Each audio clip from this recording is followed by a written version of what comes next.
13 дугаар хэсэг 5. Гарын гүр хэмээх дэм буудал.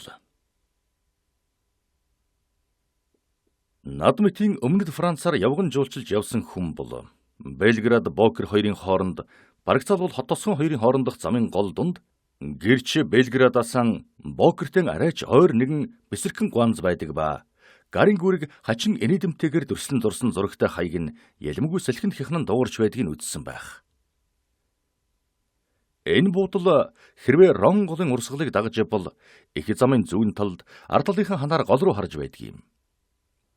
Лангедокийнхэн цэцэрлэг гэж нэрлэдэг хэдхэн намхан чидүн жимсний модтой хашаалсан хэсэгхэн газар буудлын хаяанд байдаг бөгөөд тэдгээрийн завсар займхаагаар эдчний ногоо, гол төлөв сармис, улаан чинжүү сонгон тарьсан байна. Эцэст нь буланд нь мартагдсан харуул шиг Италийн өндөр нарс тэнгэр үйд хурцройгоо сүглийлгэн 30 градусын халуунд хатаж чарчгнах нь сонсогдно. Энэ бүх модод их баг алин боловч төрөлхийн мөрий дахир бөгөөд Провансын 3 хэцүүгийн нэг болох баруун хойцоогийн салхины аясаар бөхийсэн байна. Нөгөө хоёр хэцүүг нь та мэдгч байж болно, үгүй ч байж болно. Дрянса улсын 2 хурал юм. Эргэн тойрондох том тоосон нуур шиг талбай дээр нутгийн цэцэрлэгчид сонирхсноос болоод энтэн тарьсан болтой улаан буудаан төрүүн энэ зүйлээр аялагчдын араас тарчгнан дуурч байдаг царцаа төвхрөний суух байрал болж байдаг ажээ. Энэ дэм буудал нь Тринита гэдэг ганцхан зарц эмэгтэй Пако гэдэг адуучинтай Эрим хоёрт харьяалагдаад 7 жил болжээ. Бокер ба Эдмортын хооронд усан сувагт татаж шуудангийн мордыг завьсалаар хөлөг өртөөний тэргийг хөлөг онгоцоор сольсон тул эднэрт 2 зарц нь хангалттай хөрөлцөх ажээ. Хөөрхий буудлын эзэнд гай болсон энэ сувг нь Роно ба зам хоёрын хоорондоор буудлаас 100 гатхан алхам газраар татагдсан гарсан ажээ. Энэхүү буудлын тухай бид дээр тавчхан боловч үннээр нь хэлсэн билээ. Энэ ядуу буудлын эзэн 45 орчим насны ширмслэг туранхай биетэй, гялтгансан хөнхөр нүдтэй, бүргэдийн шиг хамартай, зэрлэг араатан шиг ярилцсан цагаан шүдтэй өмнөд нутгийн хүн байлаа. Хэдийгээр хөгшрөх төлөв орсон боловч халимаг өсөнд нь өтгөн буржгар сахал шигэн энэ тэнд ганц нэг цагаан ус ургасан ажээ. Төвний төрөлхийн бор царайн морьтой явган аль нэг хүн эрж буух улуу гэж өглөөний 9-өөс үдэш болтол үүдэндээ зогсож байдгийн улмаас бараг хар болчихжээ. Төвний энэ хүлээлт нь ямар ч үр ашиггүй өнгөрдөг бөгөөд Испаний адуулчид шиг толгойдон зангидсан улаан алчуураас өөр юм төөнөх халуун нарнаас нүрийг хамгаалдаггүй байж. Энэ бол бидний хуучин танил Гаспар Катрус байлаа. Залуудаан Мадлена Рател гэдэг нэртэй байсан түүний эхнэр нь цонхгөр цагаан царайтай өвчин эмгэгт баригдсан туранхай эмэгтэй байлаа. Энэ эмэгтэй Арл нутагт төрсөн бөгөөд нүүр царайд нь Дэрн нутгийн хүүхнийг алдаршуулдаг говь цэглэнгийн төрх төлөв хадаглагдан үлджээ. Гэвч царай нь Эгмортын цөөрөн ба Камарагийн намгийн ойролцоо оршин суугчдын дунд өргөн дэлгэрсэн дотор халуун өвчнөөс болж эрдэд цонхийн цайрчээ. Ийм учраас эмэгтэй 2 дугаар давхарт байдаг тасалгаанаас бараг хизээч гардаггүй бүхэл өдөржин халуурн дагжин чичирч зөөлөн сандал ба орон дээр суух хэвтэг хоёрын хооронд өнгөрүүлдэг аж. Тэгэхэд нөхөр нь сурсан заншлаараа үүдэн дээрээ зогсож байдаг ажээ. Тэгээд байран дуртай дургүй орхиж эхнэрийн өрөөнд хурж ирэхэд тэр нь хувь зяндан үргэлжид гомдон өглөх бөгөөд тэгтэн цаадах нь гүн ухаантны маягаар "Дуугаа бай, Карконта. Бурхан ингэж таалсан юм байна" гэж хариулдаг ажээ. Мадлена Радел, Салоном Ламбеск хоёрын хоорондох Карконта гэдэг тосхон төрсөн учраас ийм хочтой болжээ. Тэр нутагт хүмүүс бие биеийн нэрээс нь илүүгээр хочоор нь дууддаг учраас нөхөр нь Мадлена гэдэг нэрийг хочоор нь сольж дуудах болсон юм. Энэ нэр түүний бүдүүлгээрээ дэндүү ийдэг зүйл нь санагдсан ч байж болох юм. Хэдийгээр хувь тавиландаа захирагджээч гэлээ ядуу дарчин харагдавч манай буудлын эзэн хараал хөрсөн Бокерийн сувгаас болж ядуурсандан гомдолдоггүй эхнэр нь үргэлжид өглөж дуулахыг хайхардаггүй явсан гэж бодвол эндүүрл юм. Тэр бол өмнөд нутгийн бүх хүний адил биеэн барьсан баацтайхан хүн боловч гадна талынхаа байдлаар ихэд нэрлэхгүй зантай хүн байлаа. Өнгөтэй өөдтэй явхтаа нэг ч зугаа цэнгэл баяр наадамд оролцолгүй өнгөрдөггүй. Карконттайгаан хамт ёсрохгоор хүрэлцэн ирдэг байлаа. Кадрус Каталан ба Андалузын аль алинаас авсан гялцал болсон хувцас өмсөж, Карконтан грек арабуудыг дуурайн хуулбарлсан байж таарах арлын нутгийн хүүхний үзмжит сайхан хувцас өмсдөг байлаа. Гэвч цагны оосор, хүзүүний сондөр, олон өнгийн бүс, хилэн хантааз, гоёмсог сайхан торгон оймс, мөнгөн тоногтой шахайн алга болж, урдийнхаа гялцал байдлаар олонд харагдаж чадхан болсон Гаспар Кадрус эхнэртэйгээ баяр цэнгэлд оролцоон живэлж орлого олохоосон илүү оргүйгээс охинтой дээр гихчээр авчива ядмаг буудалд нь хөгжилдөн цэнгэлдэж байгаа хүмүүсийн дуу хоорог хурч зүрхийн шимшрүүлнэ. Кадрус хуучин заншлаараа үд хүртэл гуанзныхан үүдэн дээр зогсож, урагшаа хоошоон хоёр тишээ явсан замын төгсгөлүүд дахиад гүйлдэн яваа нугын зүг өөдгөртэйгээр харж байтал эхнэрийн цангиных дуг сонсоод байрын орхон гэртэн орох хэрэгтэй боллоо. Аман дотрон үглэн буудалдан орж хүн ирвэл манайд морилон орно гэсэн мэт хаалгаан дэлгэн орхиод хоёрдугаар давхрын шатаар дээшэн гарав. Кадрусыг буудлал руугаа орох үед харж зогссон их зам дээр өдөр дундын хурц наранд говьд хүн амтан харагддаггүй адил амьд амтны бараагүй хоосон байлаа. Энэ зам хоёр игний ургасан тажирхан моддын хоорондоор хязгааргүй зураан байх бөгөөд ийм өхмөр халуун цагаар цөл дундуур өөрийн дураар аялан явах аяынчин хүн байхгүй нь тодорхой. Хэрвээ Кадрус хуучин байран дээр зогсож байсан бол хэдийгээр байж боломгүй ч гэлээ. Белградын зүгээс нэгэн морьтой хүн гарч ирж морь хүн хоёрын хоорондын сайхан зохилдлогоог илэрхийлсэн жигд тайван алхаагаар галгуулан ирэхийг харах байлаа. Морь унсан хүн нь урд хар хувцастай өдийн халуун нар шарж байгаа боловч гурвалжин бүр хөмссөн лам хүн байв. Унсан жороо морь нь хөнгөхнөр хатирна. Лам буудлын үүдэн дээр зогслоо. Дээр яваа хүнэн морин зогсоов уу? Унаж яваа хүн морин зогсоов уу гэдгийг хэлэхэд бэрх байлаа. Алин ч байлаа гэсэн лам яран бууж, ганц нугсан дээр торж байгаа өмхөрсөн муу цонхны хаалтны дэгээнээс мориод сулбураар нь уйж орхив. Дараа нь хаалга руу очиж, нүүрлүгөө урсаж байгаа хөлсийг улаан даваа алчуураар арчаад, барьж явсан таягныхаа төмөр бөгжтэй үзүүрээр 3 удаа босхын цохив. Тэгтэл том хорнохоо босож хэд алхаснаа хутсан боргоож, хурц цагаан шүдэ яр зайлган архирав. Энэ бол буудалд хүн маш цөөн ирдгийн давхар баталгаа байлаа. Ядуу оромжийн эзний хүнд нүсэр алхаан дор хан дагуулan гаргасан модон шат хяхнан бүхийсөөр үүдэн зогсож байгаа лам руу нуруугараа харж шатаар ормын эзэн бууж ирлээ. Очлоо гэж маш их гайхсан Кадрус хэлээд "Марго чи дуугүй байна уу юу? Эрхэм минь битгий аягараа давхитагч болсон урдгүй юм. Та дар суухыг хүсэж байна уу? Тийм биз? Мөн зойлог шиг сөрхий халуун байна шүү" гэснэн Кадрус ямар хүнтэй ярьж байгаагаа харж хаад "Уучлаарай, чухам хэн ирснийг харсангүй. Танд юу хэрэгтэй вэ? Эрхэм лантан танд юугаар тусуулах вэ?" гэж асуулаа. Лам хэдэн хором Кадрусыг маш анхааралтай ширтэн харах нь тэрж байтугай түүний анхаарлыг өөр дээр нь татах гэсэн мэт байлаа. Гэвч буудлын эзний царайд орж ирсэн хүнийхэн хариу дуурахгүй байгаа гайхснаас өөр ямар ч юм мэдгэдэхгүй байгааг ажаад гайхсан байдлыг төгсгөл болох хэрэгтэй гэж үзэн их л Итали аялгуугаар "Эрхэм Кадрус гэж та юу?" гэхэд дуугүй зогсноос нь ингэж асуух нь илүү их гайхсан эзэн "Тэмээ эрхмээ би байна. Таны зарцаг Гаспар Кадрус" гэж хэлв. Гаспар Кадрус гинэ? Тийм ээ. Тийм юм шиг санагдаж байна. Та урд Мелианы таримл гудамжинд 4-р давхар сууж байсан уу? Яг тийм. Та сайван байсан уу? Тийм ээ, гэхдээ бүтэлтэй юм болсонгүй. Тэр хараал эдмэр Марселд удахгүй хүмүүс бүр хувцсан өсгөн болох байх гэж бодож байна. Харин халуун гэснээс эрхэм ламтан та юм үсэр үсэхгүй мө? Тэгнэ байгаа да. Хамгийн шилдэг сайн дарснаасаа нэг лонг аваад ирэл дээ. Тэгээд хоёулаа яриагаа үргэлжлүүлье. Эрхэм санвартан таны тушаалыг хэлсэнчлэн биелүүлье гэж Кадрус хэлээд үлдсэн хэдэн шилэг гадуур хэмээх дарснаасаа нэг шилийн худалдах бололцоог алдахгүй тулд яаран таслахааныхын шалан дор галтгааны өрөө ба юм хадгалах газар болгон зассан зойрны тагийг өргөлөө.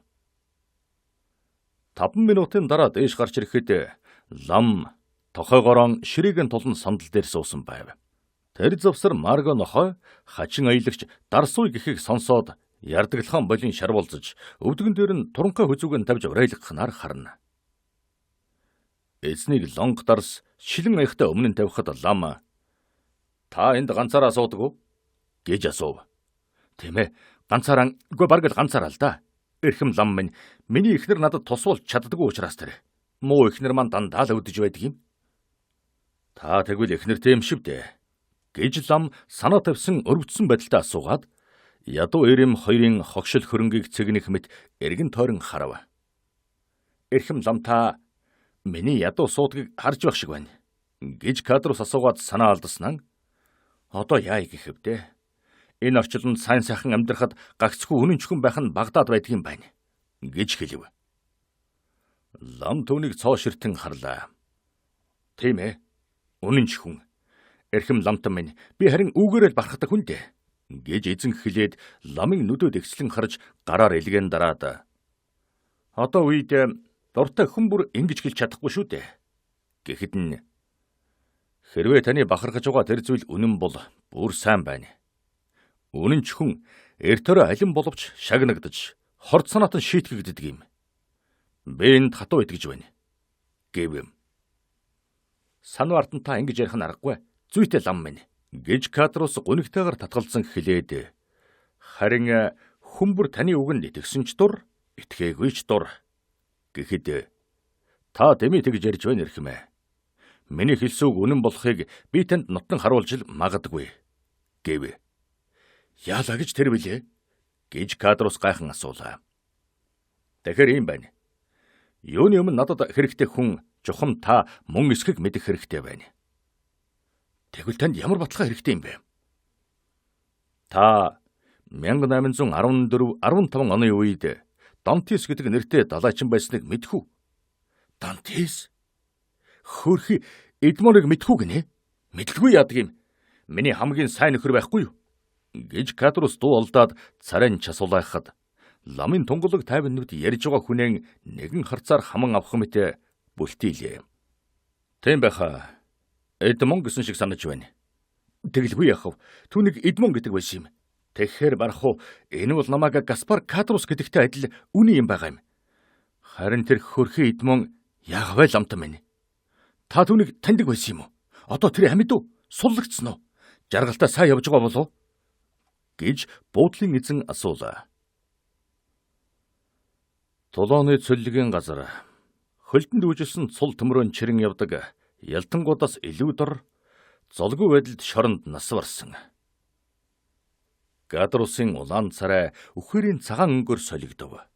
Цаашаа эргэж толгоогон боосон улаан альчуурын булангаар нүднийхээ нулимсыг арчиж байгааг лам харлаа. "Хөөрхи амтан" гэж Кадрус аман дотроо бувтнаад "Эрхэм лам минь, бурхан зөвхөн бүтлгүй муу санаат хүмүүст хайр ивэлийн хүртээж байдаг юм гэж миний түрүүчин хэлсэн үгийг бас нэгэн нотлогоо нь энэ байна. ертөнц өдрөөс өдөрт муудаж байна. Тэнгэр бурхан энэ дэлхий рүү эхлээд хүхрийн бороо, дараа нь галаар бороо оруулж бүгдийг хяаруулчихаасаа" гэхэд нь "Та тэр залуу хүнд үнэн сэтгэлээсээ хайртай байсан бололтой" гэж лам хэлв. Тэгэхэд Кадрус "Тийм ээ. Би түүнд үнэхээр хайртай байсан. Тэгтээ нэгэн удаа би түүнд атаархсандаа гимших ёстой юм. Гэхдээ сүүлд нь түүний золгүй хувь зохиолд ихэд харамсан гашуудсан гэдгийг танд нэр төрөн барьж тангаргалъя" гэж Кадрус хэлв. Минутын туршид чимээ энергүй болж лам дэм будлын эзнийг нүд салгалгүй ширтэн харлаа. "Та бас хөөрхи түүнийг таньдаг байсан юм уу?" гэж Кадрус асуулаа. "Намайг өгөхөнх нь өмнөх нь намжлуулах гэж аваачихад би түүнд сүүлчийн удаа бурхны тайвшруулах үг хэлсэн юм а" гэж лам хариулв. "Тэр юунаас болоод өгсөн бэ?" гэж Кадрус намуухан дуугаар асуухад нь "Шоронд байгаа 30 настай хүн шоронгоосон биш өөр юунаас болж өгөх вэ?" гэж өөдөөс нь асуув. Кадрус нүрлүгэн урсан гоожж байгаа хөлсийг арчив. Лам цааш үргэлжлүүлэн Дантес өгөхийн өмнө үнсэн байсан загалмаагаар тангаргалан өөрийгөө шоронд хорсны үнэн учрыг мэдэхгүй байна гэж хэлсэн юм. Тэр нь юм бүхнээс илүү гайхалтай байна. Гэхэд үнэн Үнэн юм гэж Кадрус шивнээд тэр үүнийг мэдэж чадаагүй юм. Тийм шүү, эрхэм ламтан минь. Хөөрхий хүүхэд үннээ хэлжээ гэв.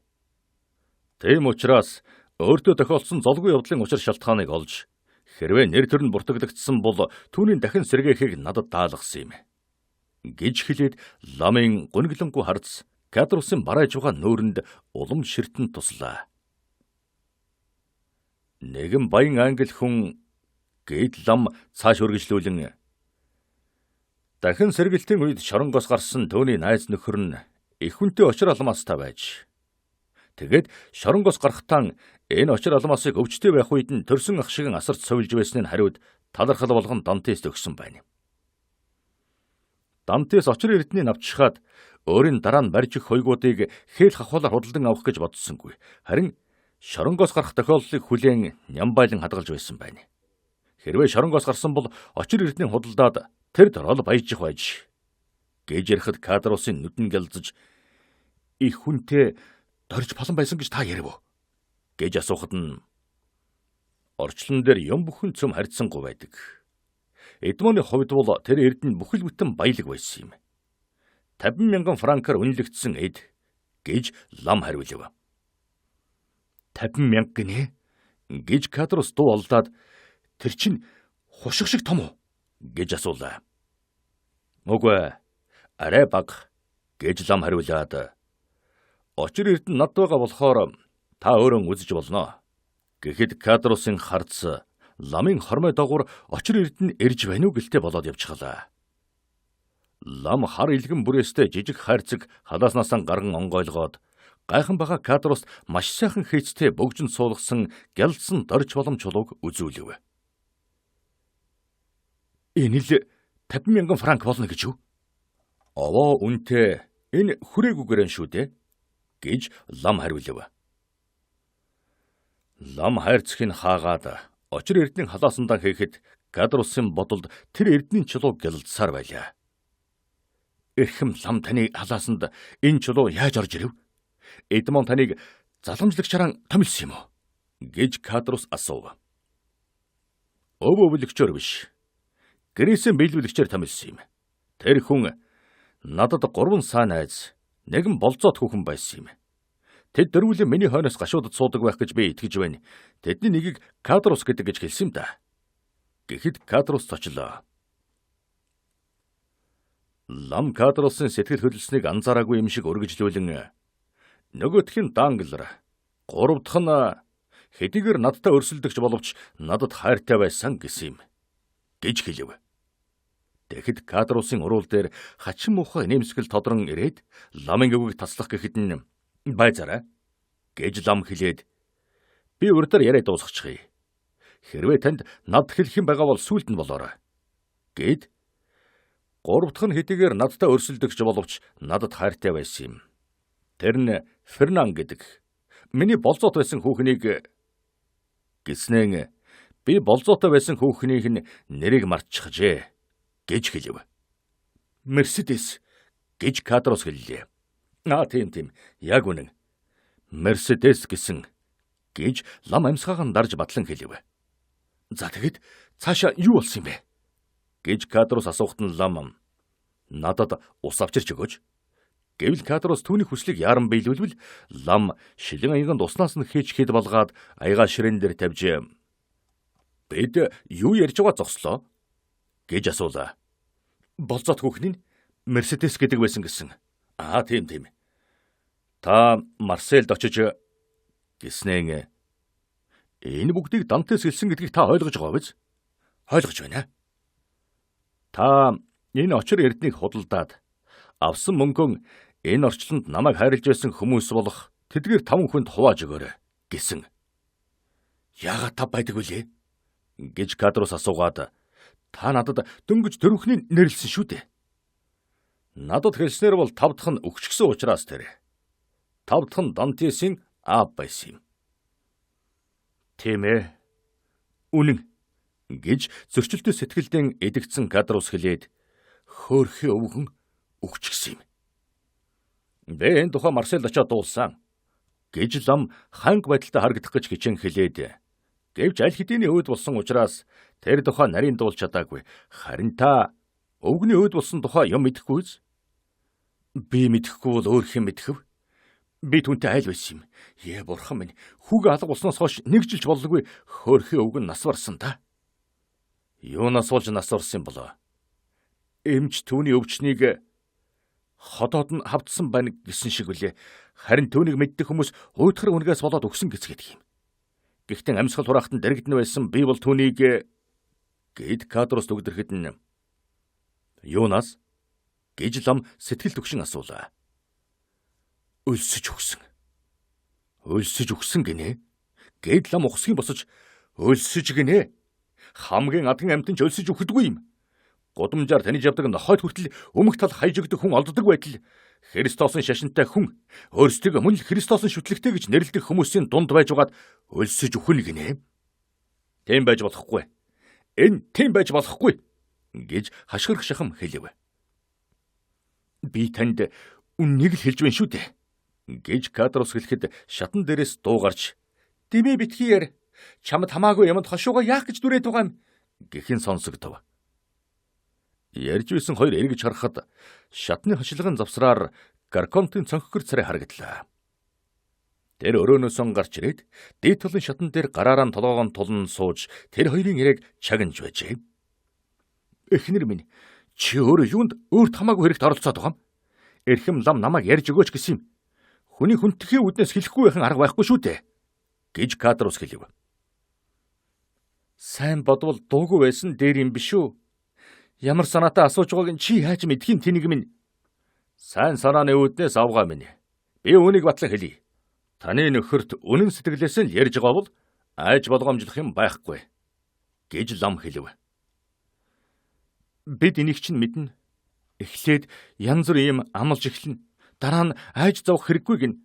Тэгээд амлснаа биелүүлгүйгээр яваад өгнө. Тэгээд адаг сүлд нь нэг сайхан өглөө толгой дээрээс нь гай нэмрөөд ирнэ. Битгий айж зовдоо. Надаас болж та нарт ямар ч муу юм болохгүй гэдгийг батлан хэлье" гэж лам хариулв. Гарконта ойлгохын аргагүй юм аман дотроо бутнаад дахин гараараа толгоогоо төшиж өвчнөдөн автан нөхөртөө цааш ярих бололцоо гаргаж дуугүй суусан боловч ярьснаас нэг ч үг алдахгүй хичээн чагналаа. Тэр завсар лам баг зэрэг усууж тайвшрав. Тэгээд дахин "Үнэхээр тэр өлсөж, үнэхээр тийм ганцаардмал хаягдмал хөөрхий өвгөн байсан юм уу?" гэж асуулаа. "Үгүй шүү. Каталан охин Мерседес, эрхэм Морил хоёр түүнийг хаяагүй юм. Гэхдээ хөөрхий өвгөн" гэд Кадрус ёжтойгоор мушилзаад "Дантесийн өнөөх найз нөхөр гээд байсан Фернанын гинт үзэн ядах болсон юм да" гэж хэлэв. Тэгээд тэр түүний найз нь биш байсан юм уу гэж лам асуув. Гаспар хэлхээсээ өмнө сайн бодоорой" гэж өвчтөе авгаа шатан дээрээс орилов. Кадрус хорн хөдөлсөн байдалтай гараа саваад эхнэртэй хариу дуурсангүй. Дурлсан охиныг булааж авах гэсэн хүн найз нөхөр нь байж болдго юм уу? Дантес сайхан сэтгэлтэй хүн байсан болохоор тэд нарыг найз нөхтөн гэж байсан байна л да. Хөөрхий Эдмон. Ерөөсөө ч тэдний тухай юу ч мэдээгүй байсан сайн болж тэрнээс амьсгаа хураахтан уучлахад хэцүү байх байсан байх. Хэмээн их л урнаар урсгаж байгаа Кадрус цааш нь өргөжлүүлэн "Би амьдын үзэн ядхаас үхсний хараалыг илүү дор гэж үзэж айдаг хүн" гэж ярьлаа. "Чалчаа амтан" гэж Карконта хашгирав. Тэр Фернан гэдэг жохом яг яасныг та мэдэх үү гэж ширээтлэн өргөжлүүлэн асуухт нь "Мэдэх үү гинэ? Мэдлгүй яадаг юм" гэж буудлын эзэн хариулв. "Тэгвэл ярьж өгөхгүй юу?" "Өөрөө л мэд Гаспар" гэж эхнэр нь хэлээд "Дураараа л бол уг нь дуугүй байсан дээр дээ" гэхэд Кадрус "Энэ удаа чиний хэлдэг зөв шиг байна" гэв. "Тэгээд та ярих дургүй байна уу?" гэж лам асуулаа. "Юунд хэрэг болох вүлээ? Хэрвээ хөөрхий Эдмон амьд байгаад над дээр ирж хэний нөхөр хэн нь дайсан байсныг мэдэх гэж байгаа бол өөр хэрэг. Гэхдээ одоо булшинд орсон гэж та хэлсэн болохоор яах вэ? Тэр одоо хэнийг ч үзэн ядаж хинээс ч өшөө хорслон авч чадахгүй болсон болохоор энэ хэргийг орхиё" гэж Кадрус хэлэхэд нь тэгвэл та тэр итгэлийг эвдэгч хуурмаг найзууд нь үнэнч нөхөрлийн шагнал хүртэг гэж бодож байна уу? Гэж лам асуулаа. Таны хэлдэг зөв. Гэсэн ч хөөрхий Эдмоны үлдээсэн хөрөнгө тэдэнд юу болох вэ? Далайд тусал гэсэн үг. Тэд чамайг ганц хуруугаараа няцдарчихна гэдгийг хэлэхгүйгээр тэр шүү. Гэж эхнэр нь дугарлаа. Аа тийм үү. Тэр хүмүүс тэгээд эрх мэдэлтэй баян улсуу. Та тэдний тухай юу ч дуулаагүй мө? Үгүй, та надад ярьж өгөхгүй юу? Кадрус бодлого боллоо. Үгүй дээ. Ярихад дэндүү урт юм. Өөрөө л мэддэ найз нөхөр минь. Юу ч ярихгүй байж болно. Гэж лам огт хайхрамжгүйгээр хэлээд би таныг тэнэглэж байгаа хүнд гэж байна. Та сайн санаад хүний ёсоор ярьж байна. Энэ тухай дахин ярихаан болъё. Надад алгасан юм юу гэвэл талигачийн сүүлчийн хүслийг биелүүлэх явдал. Тэгэхээр би энэ очир алмаасыг худалдана. Гэв. Ингэж хэлээд хайрцагтай очир алмаасыг халааснасаа гаргаж онгойлгоход гайхан бахархсан Кадрусын нүдний өмнө өнөөх чулуу гялалзсан гялтганана. Эхнэр, наашир, энийг хараач гэж сөнг парги хоолоогоор хэлэхэд Карконта очир алмаасыг гэж асуугаад босож нэлээд чирэг алхаагаар шатнаас бууж ирээд шүүм очир алмаас эрдэнэ вэ гэлээ. Чи дуулаагүй мө? Гэж Кадрус асуугаад энэ дорж палмыг Эдмон бидэнд гэрээслэн үлдээсэн байна. Нэгдүгээрд өөрийнхөө эцэгт, дараа нь 3 найзтан Фернанд Дангларт надад мөн болцоо төхөн Мерседестэн өгөөрэй гэсэн байна. Энэ эрдэнийн чулуу 50,000 франк хүрэх гин гэв. Юу та сайхан чулуу вэ? Гэж Карконта хэлэхэд тэгэхээр энэ мөнгөний 5/1 нь бидэнд ногдох болж байна уу? Гэж Кадрус асуулаа. Тийм ээ. Бас эцэгт нь ногдох хувийг би та нарт хувааж өгөх хэрэгтэй учраас нэмэлт олдно. Гэж лам хариулахад нь яагаад 4 хүн хуваагдах юм? Гэж Карконта асуулаа. Яах юу байх вэ? Та дөрвөлэн цөм Эдмоны найз нөхөд болохоор тэр. Урагчд болохоос биш, найз нөхөд биш. Гэж Карконта аман дотроо бовтнолаа. Би энийг чинь хэлсэн юм шүү дээ. Гэж Кадрус хэлээд уруух явдлыг шагнана гэдэг бол гэмт хэрэг. Энэ бол нүгэл, бүр шүтээний дарамжилсан хэрэг гэв. Та өөрөө ингэсэ гэж хүсэж байна шүү дээ. Гэж лам тайван хариулаад очир алмаасан халаасандаа буцаан хийгээд одоо надад Эдмоны найзуудынх нь хаягийг өгнө. Би талигачийн сүүлчийн хүслийг биелүүлье гэв. Кадрусын нөөрлөө хөлс зогсоо зайгүй цовно. Лам босож морио харах гэж өөдрөө очоод эргэж ирлээ. Кадрус эхнэртэйгэн тайлбарлаж хэлхэн аргагүй харцаар беби өөдөн харна. Энэ очир эрдэнэ. Ганцхан бидэнд оногдож болох юм. Гэж Кадрус хэлэхэд эхнэр нь чи тэгж бодож байна уу? Лам хүн биднийг хуурахгүй. Дураараа л бол надад хамаагүй. Гэж Карконта хэлв. Тэгээд хэдий халуун байгаа боловч халуун өвчнөөсөн болж чичрэн дагжиж шүтэн тачхансаар шатууд дахин өгслөө. Хамгийн дээд талын шатан дээр очиж зогсоод Гаспар минь сайн л бодоорой гэж хэлэхэд би шийдсэн гэж Кадрус хариулв. Карконта амьсгаатсаар тасалгаанд орж алга болоход хөл дорн шал шажигнаж дараа нь зөөлөн сандал нь хяхнах дуулдав. Та юу шийдчихв? Гэж ламыг асуухад Кадрус танд бүгдийг ярих гэж шийдлээ хэмээн хариулв. Үнэн нь хэлэхэд тэгвэл дээр юм шиг надад санагдаж байна. Тэгтэн энэ бол надаас нуух гэсэн юмыг чинь мэдхийн тулд биш, харин гэрээс үлдээсэн хүний хүслийн ёсоор тэр зүйлийг хуваахад та надад тусал бол сайн байна гэж лам хэлэхэд нь тийм байх гэж найдаж байна гэж гордож хомхорсон дон хацран часуулсан Кадрус хариулв. За, тэгвэл би таны ярихыг хүлээж байна. Гэж лам дугарлаа. Базараа. Бидний яриаг зохимжгүйгээр тасалчих вэ? Тэгвэл эвгүй юм болно. Тэгээд ч таныг энд ирсэн гэж өөр хүн мэдхийн хэрэг юу байх вэ? Гэж Кадрус хэлээд хаалга руу очиж хаагаад улам найдвартай байхын тулд шөнийхэн төгжийг хийлээ. Тэр завсар лам тохиромжтой газар сонгон олж өөрөө сүүдэрт цаад хүний нүүрэн дээр гэрэл тусч байхаар тийм буланд олж суулаа. Тэрээр тонгойж гараан атхан юу ярих нь хүлээн сууна. Кадрус дөрвөлжин мухар сандал авчирч өөдөөс нь харж суулаа. Гэтэл Карконто доор болж байгаа ямыг харж байгаа юм шиг чичирсэн дугаар "Би чамайг заавал хийлгэж шахаагүй шүү" гэж хэлэх сонсогдов. За боль. Би бүх хариуцлагыг өөр дээрээ авна гэж Кадрус хэллээ. Тэгээд ярьж эхлэв. 6. Кадрусын яриа.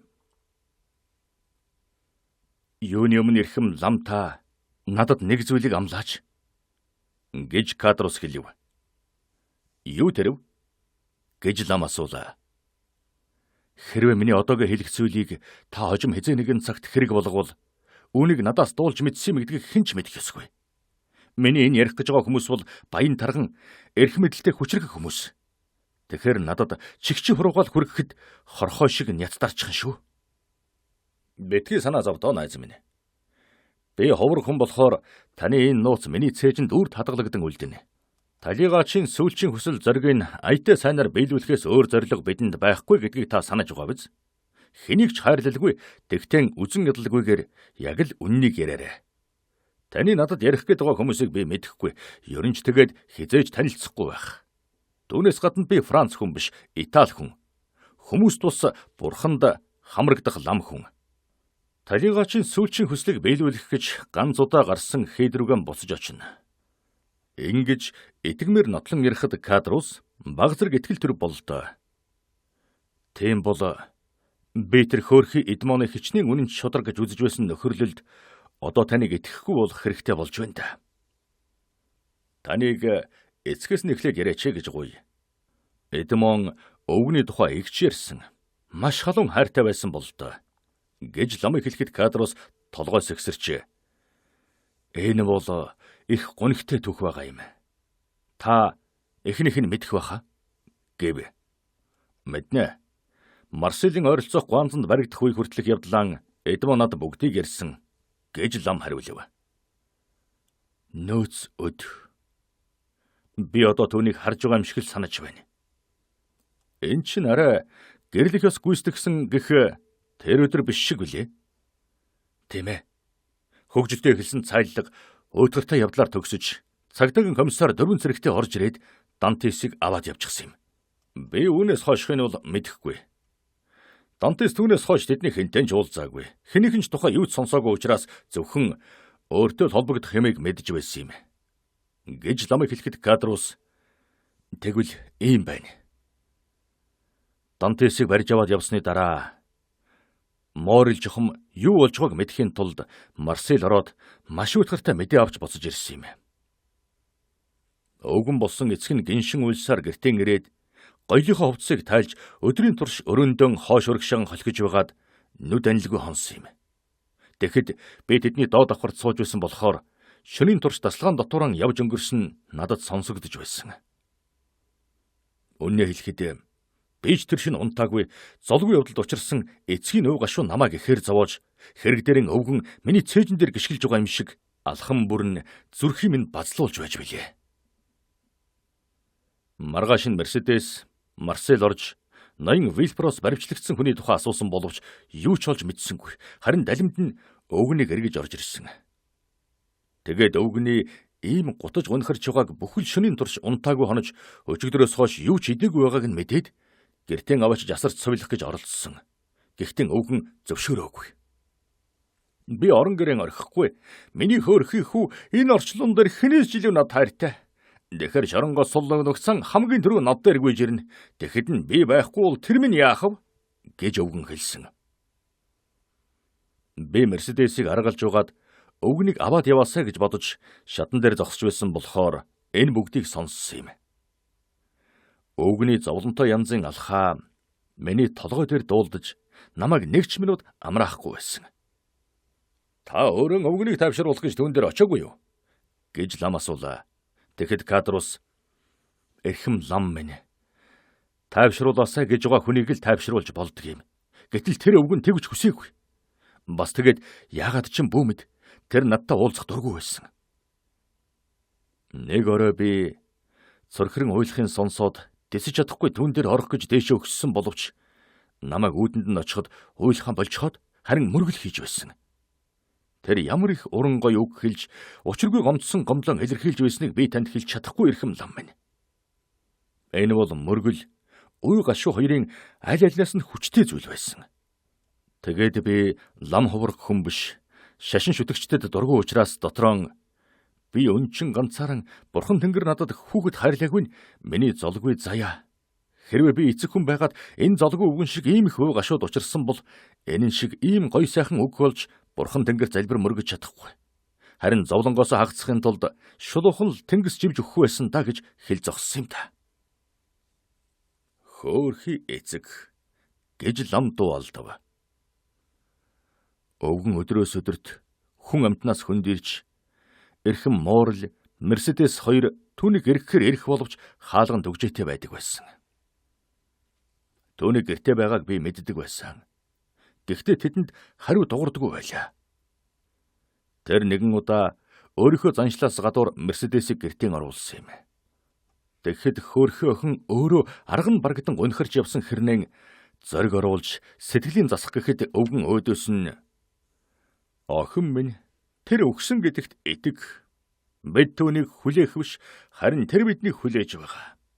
Би чамаас олон ах, тийм учраас чамаас урдж түүнтэй уулзна, тэгэхээр надад сайхан байна гэж хэлсэн. Хүн хэдий сайн санаатай боловч харахад нүд хальтран болсон хүнийг эргэж ирэхэн болдог юм. Тэгээд Дантес өвгөн ойр ганцаараа болж хоцорсон доо. Түүнээс хойш ямар нэгэн үл таних хүн сэм ирээд буудалтай ваадантай юм аваад яваад өгөхөөс өөрхөн ирэхэн болсныг би нүдэрэн үзсэн. Тэр бодолтой юмнууд нь жохом юу байсныг би удалгүй тааварлж мэдсэн юм. Ам зогоох гэж юмаа худалдаж байсан юм байна лээ. Тэгээ сүлд нь хөөрхөн өвгөн өөрийнхөө сүлийн ямиг зарж дууссан. Байшингийнхаа хөлсийг төлөлгүй зээлэр сууж байсан тул байрны эзэн түүнийг хөөж гаргана гэж айлгсан. Тэгэхэд нүгэн дахиад 1-7 хоног хүлээгээч гэж гуйхад цаатхан зөвшөөрсөн юм. Би байшингийн эзнийг тэднийхээс гараад манайд орж ирэхэд нь энэ тухай дуулж мэдсэн. Түүнээс хойш өвгөн 3 өдрийн туршид хуучин янзаараа л тасалгаан дотоорон явж байхыг би дуулж байсан. Харин 4 дахь өдөр нь юу ч дуулдахгүй болсон. Би түүн дээр очие гэвч хаалганд өгжээтэй байсан. Тэгэхэр нь цоожных нь нөхөр шагаавал цонхис нь цав цагаан зарайтай ядарч түлцсэн амтан харагдсан. Би түүнийг өвдөжээ гэж мэдээд тэр дорон эрхэм моорилгоонд очиж хэлсэн. Тэгээд Мерседес рүү гүйсэн юм.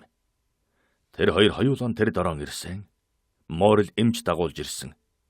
Эмч ходоод нь хавдаж өвдсөн байна гэж хэлээд цагаан хоол идэж бай гэж зөвлөсөн. Тэгэхэд өвгөн хачин жигтэй инээмсэглэснийг би тэнд байсан болохоор харсан юм. Инээмсэглэснийг одоо ч мартадаггүй юм да эрхэм ламтан минь. Түүнээс хойш хаалга үдэнч төгчхөн боллоо. Эмч түүнд цагаан хоол идэж зөвлөсөн болохоор юм идэхгүй байх үндсэлтэй байлаа гэж ярихад ламын цээжнээс гин шиг дуу гарлаа.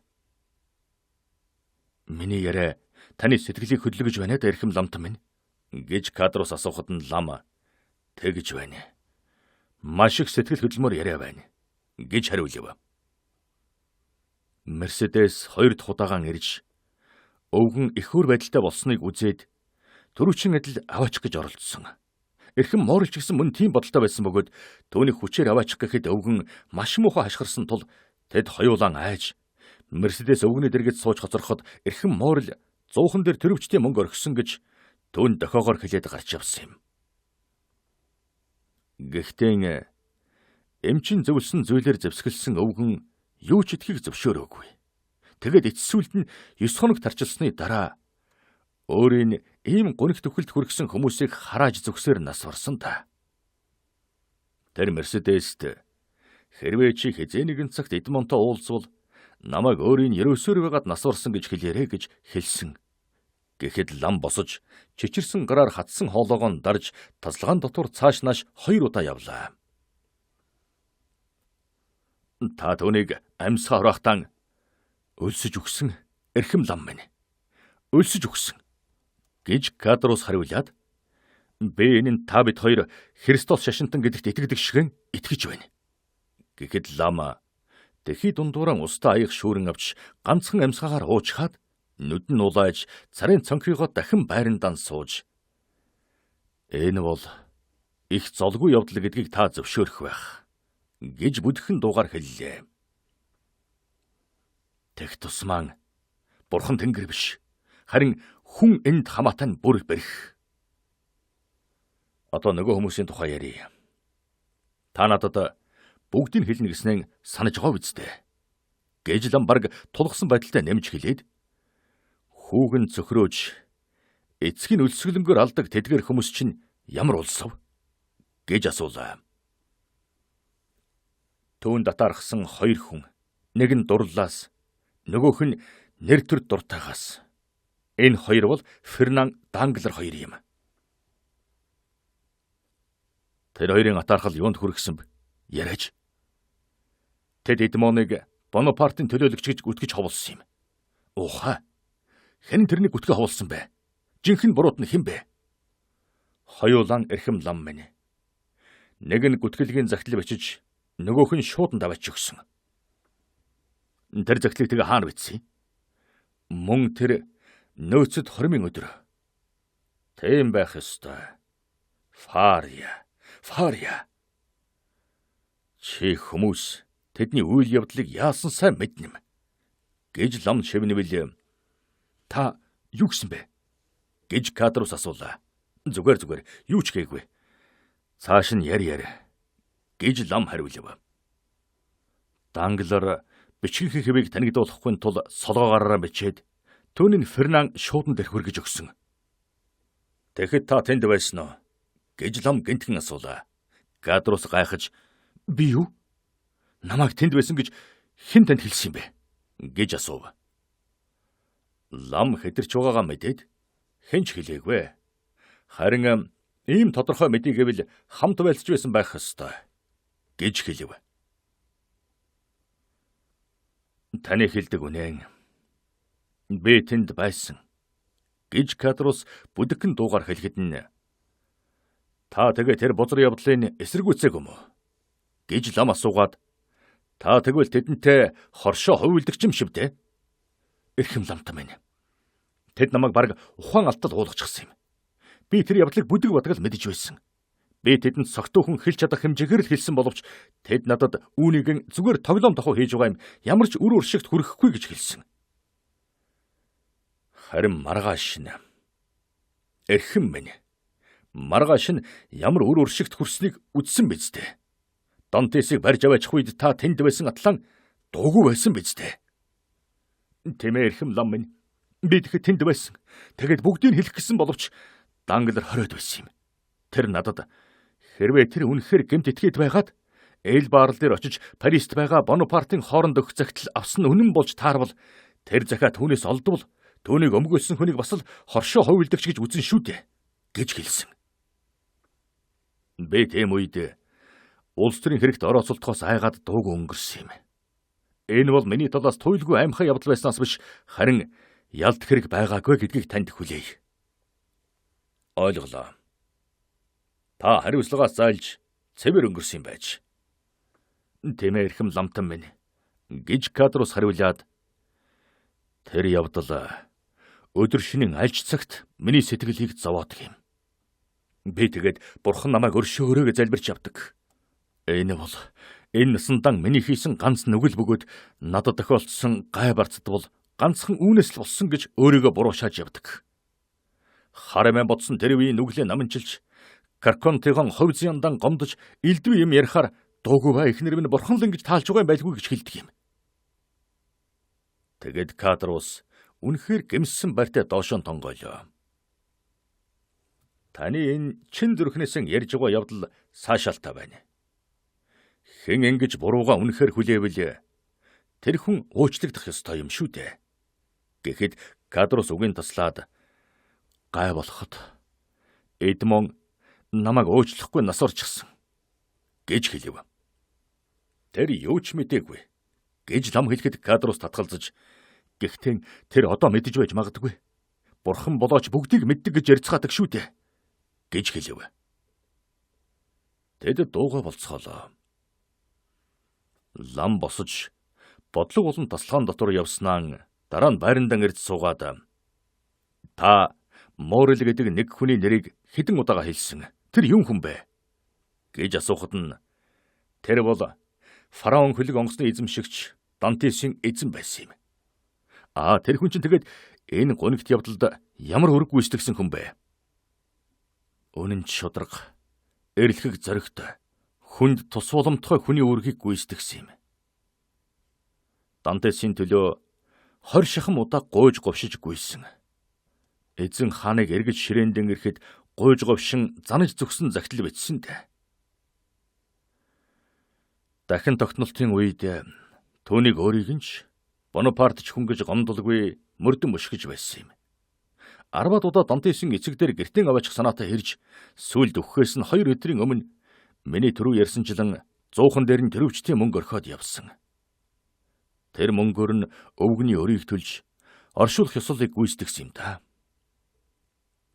Ингээд хөөрхий талигаач амьд байсан шигэн хэнд цаад боллоггүй нүд ань чадсан юм. Одоо хүртэл тэр нэхмэл том улаан төрөвч нь надад байдаг юм гэж хэлв. Ной Морел одоо амьд уу? гэж лам асуухад амьда гэж Кадрус хариуллаа. Түүнийг лав бурхан тэтгэж одоо баян аз жаргалтай яваа байлгүй. Гэхэд Кадрус гашуунаар инээмсэглэж над шиг л жаргалтай яваа да. Яалаа гинэ? Эрхэм Морел зол жаргалгүй яваа гинэ?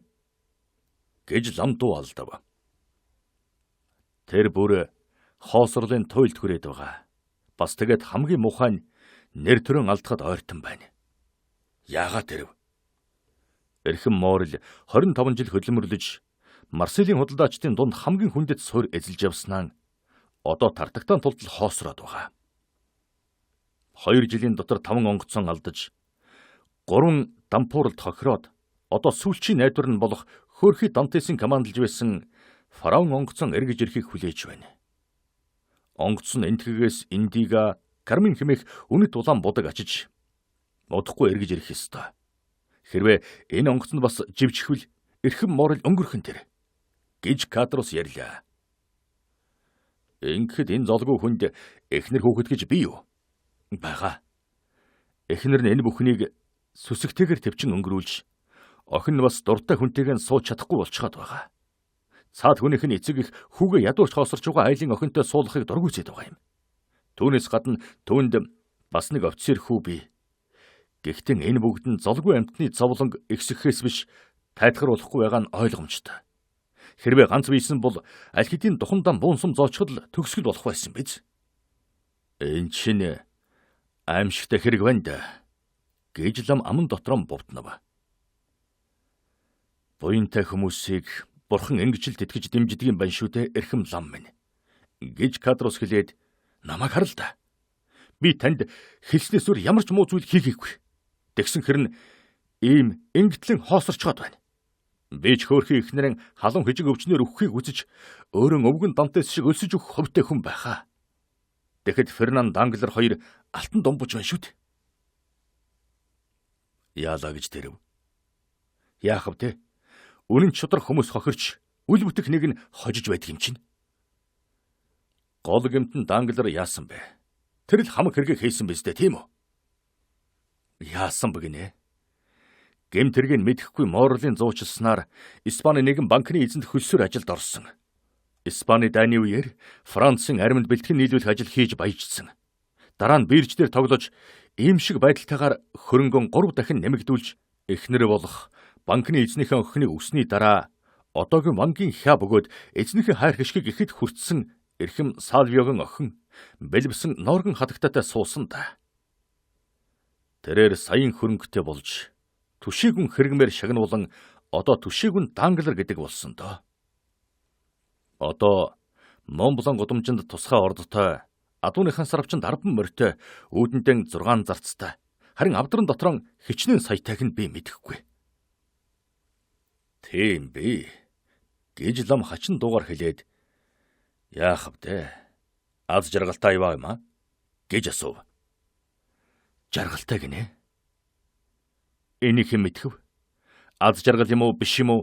Ганцхан байшингийн хан л мэдэх байх. Хан туураг гэдэг чихтэй болохоос биш хэлгүй юм. Хэрвээ хөрөнгө хөгшөлтэй хүн жаргалтай байдаг бол Данглер жаргалтай л байгаа.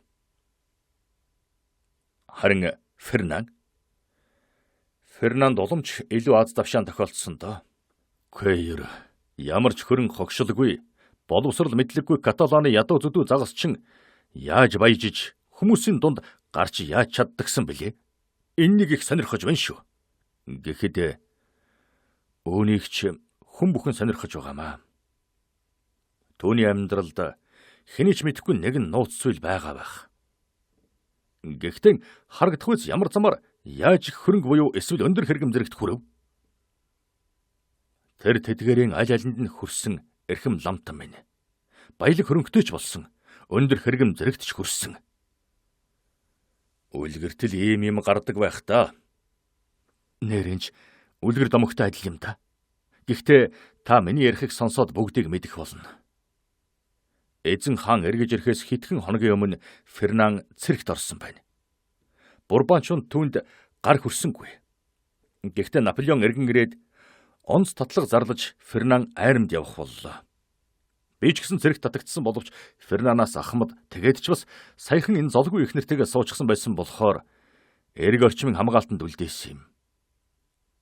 Фернан давшиж байгаа айрамд орж хороотойгоо хамт хил дээр очиж Лин дэргэдэх тулдаанд оролцсон байна. Тулдааны дараах шөнө тэр Дайсантай нууц холбоотой байсан нэгэн генералын дагуулаар гарсан баг юм. Тэр шөнө генерал англичууд руу оргон очих ёстой байсан бөгөөд Фернаныг хамт явахгүй юу гэсэн байна. Фернан зөвшөөрч генералыг дагаж явсан. Хэрвээ Наполеон ширэндийн хэвээр юм байсан бол урууч шийдэгдэх байсан Фернаны тэр явдал Бурбончуудын үед гавьяатай хэрэг болсон юм. Тэгээд Францад буцаж ирэхдээ Багдаргын погонтой ирсэн бөгөөд тэр генерал нь Ванд их л нэр хүндтэй хүн байсан учраас Фернаныг хайр халамжгүй орхисонгүй. Данглерыг анхны хонжоотой Дамын 8-аа явуулж эхэлсэн яг тэр үе буюу Испани дайн болж байсан 1823 онд Ахмад цолоор шагнагдсан. Фернан Испани гаралтай хүн байсан учраас хүмүүсийн зан сэтгэлийн байдал ямар байгааг тандуулахаар Мадрид руу явуулсан юм. Тэр тэнд Данглертай уулзаж ярилцаад өөрийнхөө талаас зарим нэг үүрэг авч хороогоон өөрийнхөө сайн мэддэг бусдын үл мэдэх роялистуудын хамгаалж байсан хавцлаар оруулж ер нь нэг үгээр хэлэх юм бол богино хугацааны энэ аяллаа үед гавьяа байгуулж Трокадерог эзлэн авсны дараа хуранд цолоор дэвшиж хүндэт легионы хэрээс одон ба гүн зэргээр шагнагдсан. Өө, хувь заяа гэж лам шивнэв. Тэмээ. Гэхдээ та сонсож бай. Бас болоогүй байна. Испани дайн төгсөж Европт урт удаан хугацаагаар инг тайван тогтвол Фернаны ирэх тушаалд хор хүргэж болох байлаа. Зөвхөн Грек л түргэн эсрэг босож тусгаар тогтнолын төлөө дайн эхэлж нийтийн анхаарал Афинд хандсан юм. Тэр үед Грекүүдийг өрөвдөж дэмжих явдал заншил болоод байлаа. Францын засгийн газар тэднийг илэрхийгээр дэмжээгүй боловч амхнараа тусалж байсныг та мэдэх байх. Фернан тэр үеэр айрамд бүртгэлтэй хэвээрэн гэрийг явах зөвшөөрлөг гуйсан юм. Тэгээд хэсэг хугацаа өнгөрсөний дараа Морс хэрэг гүн Али Пашид албанд орж сургагч генерал тушаалтай болжээ гэдгийг мэдэж авцгаав. Али Паша алагдсныг та мэднэ. Гэхдээ өгөхийнхээ өмнө Фернаныг харамгүй шагнасан байгаа юм. Фернан Францтан хурцрээ дэслэгч генерал цолтой болсон юм. Одоо ямар байгаав? Гэж лам асуухад одоо тэр Парисын Элдэр гудамжинд 27 номерын сайхан ордонд сууж байгаа гэж Кадрус үргэлжлүүлэн ярьлаа. Лам нэг юм хэлэх гэснээр эргэлзсэн зогсноо их хүч гарган байж Мерседес түүнийг алга болчихсон гэж би дуулсан. Алга болсон гинэ гэж Кадрус хэлээд тийм ээ. Нар өглөө уламж сайхан гэрэлтэй болж мандахын тулд орой шин гэдэг юм.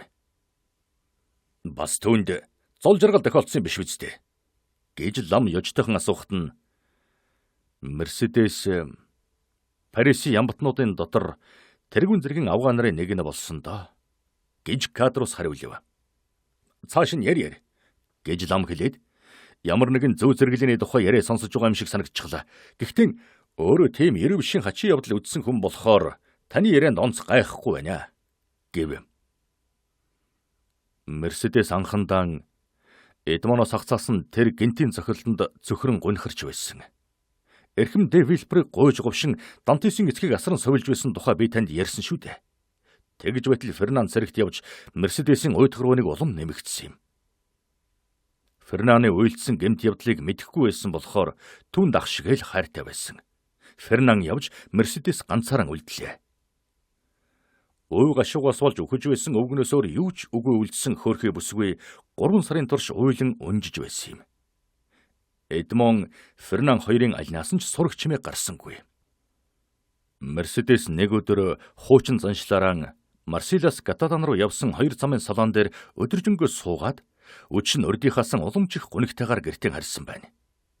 Энэ 2 замын альнаар нь ч түүний хайртай хүн ба найз нөхрийн хэн ч ирсэнгүй. Тэдний нэг ч тухай мэдээ сонсогдсонгүй. Гэтэл таних хөлийн чимээ гарахад нь сэтгэл нь хөдлөн чагнатал үүд онгойж багдаргын хувцастай Фернан орж ирсэн. Бүсгүй хэдийгээр түүнийг хүсэн мөрөөдөж уйтгарлаж байгаагүй ч гэсэн урдийн амьдралын хагас сугас буцаж ирэх шиг санагдсан баг юм. Мерседес баярлсандан гараас нь шүүрч авахад цаадах нь үүнийг хайрын сэтгэл гэж бодсон. Гэхдээ энэ нь олон хоног ганцаардж байснаа арай гэж хантай боллоо гэсэн бодлоос нь үүссэн жирийн нэгэн баяр хөөр байсан юм. Тэгтээ Мерседес түүнийг жигшин үздэггүй, түнд дурлагдчихгүй зүгээр л байдаг юмсан ч. Мерседесийн зүрх өөр хүнд хамаарагдах бөгөөд тэр хүн алс хол, алга болж, магадгүй үхсэн ч байж мэдэх байлаа. Мерседес ингэж бодонгон цурхран уйлж, арган тасран ихэд гундаг байсан. Гэхдээ урд нь хүмүүс түүнд ийм санааг хэлэхэд Мерседес түүнээс зайлсхийдэг байсан бол одоо ийм бодол түүнд аяндаа л төрөх болсон. Тэгээд ч бас Дантес өвгөн манай Эдмон нас барсан. Хэрвээ амьд байгаа бол бидэн дээрэн ирчихсэн байлгүй яахав гэж үргэлж өгүүлсээр байж. Өвгөн талигаач болсон гэдгийг би танд хэлсэн шүү дээ. Хэрвээ өвгөн амьд байсан бол Мерседес өөр хүнтэй хизээч суухгүй байсан байж магадгүй. Өвгөн түүнийг үнэнч биш гэж зэмлэх байсан байх. Фернан ч үүнийг ойлгож байсан. Тэгээд өвгнийг өгсөн гэж дуулаад буцаж ирсэн. Энэ удаа эрэхтэн баг даргын цолтой ирсэн юм. Фернан түрүүчийнхэн эрэлтэд Мерседест дурлалын тухай юу ч зохиулгаагүй. Харин 2 дахь удаагийнхан эрэлтэд хайртай дуртай гэдгийг мэдэгдсэн. Тэгэхэд нь Мерседес түүнийг Эдмоно хүлээ цөхөртөл бас хагас шил хүлээ гэж хэлсэн байна. Нэрээч гэд лам гашуунаар инээмсэглэж нийтдээ бүтэн жил хагас болжээ. Хамгийн их тачаангууд дурлсан хүн үүнээс илүү яаж шаардах вэлээ дээ гэж хэлээд Англи нэгэн яруу найрагчин шүлгийг докторгүй гэдэг бол эмэгтэй хүний чанар хэмээн аман дотроо бутнавал кадруу цааш үргэлжлүүлэн тэгээд тэр хоёр хагас жилийн дараа Акулын сүмд гэрлэхээс гүйцэтгсэн гэж ярьлаа. Энд чин Дантестэй гэрлэхээс гүйцэтгэх байсан сүм мөн байз гэж лам шивнээд зөвхөн болзоо тэрэл сольсноос өөр юмгүй шивдэ гэв. Ингээд Мерседес хүнтэй суусан гэж кадрус үргэлжлүүлээд гэхдээ жил хагасын өмнө суух гэж байсан бөгөөд одоо хүртэл сэтгэлийнхэн хүнд дурлсан хэвээр байгаа хүнтэйгэн гэрлэхээс гүйцэтгэх байсан нөөцийн хажуугаар өнгөрөхдөө Мерседес хэдий тайван мэт байсан боловч муурч унсан. Фернан зол жаргалтай болсон боловч амар тайван байж чадаагүй. Би түүнийг тэр үед нь харсан. Эдмон хүрээд ирчихвэ гэж үргэлж айж байсан юм.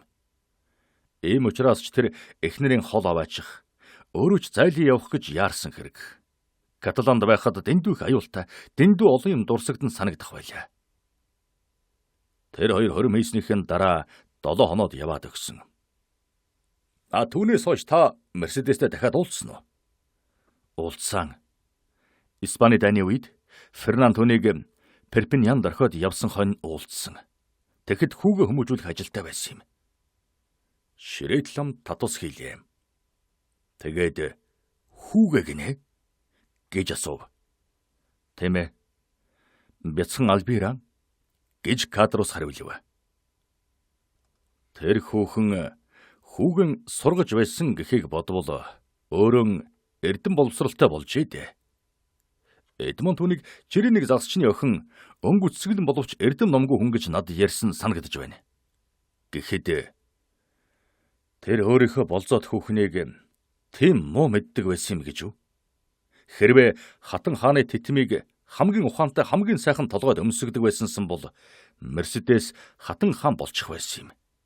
Ховзя түүнийг өндөр дөргөж өөрөө ч улам өөдөлсөн хүүхэн. Тэр эмэгтэй зураг зурж сураад ер нь юм бүхэнд суралцаж амжсан. Гэхдээ бид хоёр хоорондоо л гэж ярихад тэр хүүхэн мартагнах, сэтгэл санаагаа хуурах гэж энэ бүх зүйлээр оролдож байсан юм. Мерседес сэтгэлдээ дүүрэн байгаа тэр зүйлийг сонсохгүй байхын тулд өөр зүйлээр оролдож байлаа. Гэхдээ одоо энэ бүгдээр оролдохоо болсон байх ёстой. Эд хөрөнгө нэр хүнд түүнийг тайтгаруулсан байх. Одоо баян нэр төртэй харин дэгтэн гэснэн Кадрус дуугүй болж зогслоо. Тэгэхэд лам юу гэж асуув. Харин тэгтэн Мерседес жаргалтай биш гэдгийг би бүрэн итгэлтэй хэлнэ гэж Кадрус хэлэхэд нь та яагаад тэгж бодож байна гэж лам асуулаа. Яагаад гэвэл би ядарч доройтоод хуучин найз нөхөд минь туслах болов гэж гордож байлаа. Тэгээд би Данглер дээр очлоо. Тэгсэн чинь намайг хүлээж авсангүй. Дараа нь би Фернандоор очлоо. Тэгэхэд надад зарцаараа 100 франк өгүүлсэн юм. Тэгвэл та тэр хоёрын хинтэн ч уулзсангүй хэрэг үү? Үгүй. Харин гүнгийн хатан Морсер намайг харсан юм. Яаж? Намайг гарахад миний хөлд төрөвч унлаа. Дотор нь 25 луйдер байсан. Би бошуухан дэшээ харахад Мерседес цонхоо хааж байсан юм. Эрхэм Дэ Вилбор гэж лам асуув. Тэр хизээч миний найз байгаагүй. Би тэрнийг танихчгүй. Тийм учраас юу ч гуйж чадаагүй. Тэр хүн одоо яасан бэ? Эдмонд гай тохиолдоход жохом яаж оролцсон юм бэ? Мэдэхгүй. Харин Эдмоныг баривчилсны дараахан Десимерэн охинтой сууж Марселос яваад өгснө ил мэднэ. Бас л түүнд бусдын адил аз зохиол инээмсэглсэн байлгүй. Тэр одоо Данглер шиг баян, Фернанд шиг өндөр хэрэгэмтэй байгаа байх. Харин би л ганцаараа үгээгүй хоосон ядуу зүдүү өчүүхэн амтэн бурханд мартагдчихад сууж байна. Та анд урч байна, найз нөхөр минь гэж ширээтлэм хэлээд бурхны үнэн шударгын шүүх алгуур аажим ажиллаж байгаа болохоор л биднийг мартчихсан юм байх гэж санацгаадаг юм. Гэхдээ эртөө алин боловч бурхан биднийг дурсан санах болно. Үүний баталгаа нь энэ байна. Гэдлэм халааснасаа өнөөх очир эрднийг гаргаж Кадруст өгөөд маа найз минь. Энэ очир эрднийг ав. Танд ногдох ёстой юм байна гэв. Юу? Надад ганцааранд минь өгч байгаа юм гэж юу? Гэж Кадрус дуулдаад юу гэсэн үг вэ? Та надаар тоог хийж байна уу? Гэж асуулаа.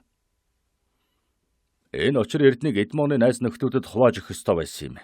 Гэхдээ Эдмонд ганцхан найз байсан болохоор энэ эрдний чулууг хуваах явдалгүй. Энэ чулууг авч худалд. Энэ чулуу 50,000 франк хүрнэ гэж би танд түрүүн хэлсэн.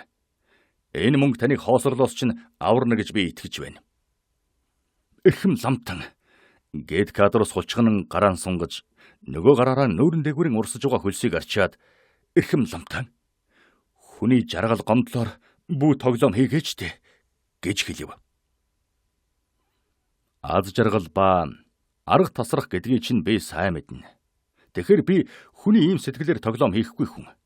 Авал та харин оронд нь гэж ламыг хэлэхэд Кадрус очир эрдэнэ рүү сарваж байсан гараан татлаа. Лам нэмсгэлж оронд нь надад Дантесийн задгай зуухан дээр Морлийн тавьж үлдээсэн төрөвчийг аль. Тэр төрөвч танд одоо хүртэл бий гэж та хэлсэн. Кадрус улам гайхаж том царс модон шүүгээрөө очиж онгойлгоод хизээчм алтан шармал гуйлаар бүсэлсэн ганцхан улаан торгон дөрөвчийг гаргаж өглөө. Лам дөрөвчийг аваад дорж болман Кадруст өгөв.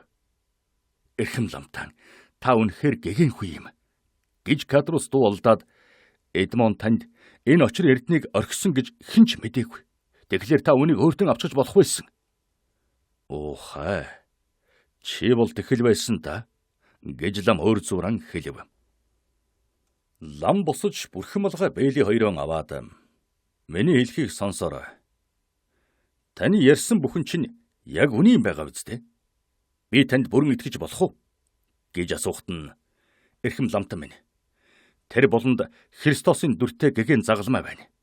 Энэ ширээн тэр эхнэрийн минь хөлгөн судар хэвтэж байгаа. Та тэр намайг нэ. Би энэ судар болон Христосын цовдлуулсан загалмайн өмнө танд болсон явдлыг яг үнээр нь хэлж байгаагаан эрэлгийн өмнө шүүлгэх өдөр эрэлгийн элч түүний жихэнд яг л миний хэлснийг давтна гэдгийг тангаргалъя гэж Кадрус хэлв. За тэгвэл сайн гэж лам Кадрусын дууны өнгөнөөс үзвэл үнэн хэлж байгаа нь лавтайг мэдэж хэлээд тэгвэл сайн энэ мөнгө танд тусуулаасаа гэж хүсье. Баяртай. Би одоо биетэн хордмон үйл үйлддэг хүмүүсээс дахин хөндийж сүмдээ буцаж очих минь гэв.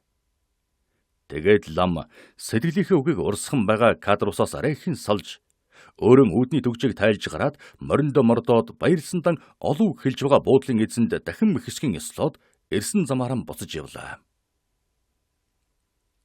Кадрус эргэж харахад ард талд нь угин хасан уламж цонхиж уламжих чичрэн салгансан эхнэр нь зогсож байв. Миний дуулсан үнэн үү? Гэж хүүхэн асуухад баярлсандан баг ухаан алдах шахсан Кадрус юу тэрв? Очир эрдний ганц манайд өглөө гэдэг үү? Гэж асуулаа. Тийм ээ. Гарцаагүй үнэн. Очир эрдэн над байна. Эхнэр нь түүний өөд харснаа сөнг дуугаар эн чин хэрвээ хуурамчид байвал яана гэж асуув. Кадрусын царай зэвхэрж хөлн говьлаа. Хуурамч. Гү тэр надад яах гэж хуурамч очир алмаас өгөв? Гэж аман дотор нь шивнэлээ. Яах вэ чалчаа минь? Чиний нууцыг хуурч байгаа дуулах гэвз? Ийм таамаглалт зохиулсан Кадрус байранда хөшсөн мэт хөдлөлгүй зогслоо. Тэгээд минутын дараа Кадрус малгаагаан шүүрэн авч зангидсан улаан альчуур дээрэн өмсөд одоохон мэдээд хийх гэв. Яаж? Гэж эхнэрийн асуухт нь Бокерт яармаг нээгдсэн. Тэнд Парисаас олон инжан ирсэн. Би тэдэн дээр очиж энэ чулууга үзүүлье. Эхнэр минь чи гэрээ мэдж байгаарай. Би 2 цаг болоод ирнэ. Гэж хэлээд Кадрус үл таних өнөө хүний явсан зүгийн эсрэг тал руу гүйлээ. Карконта ганцаараа үлдээд 50,000 франк.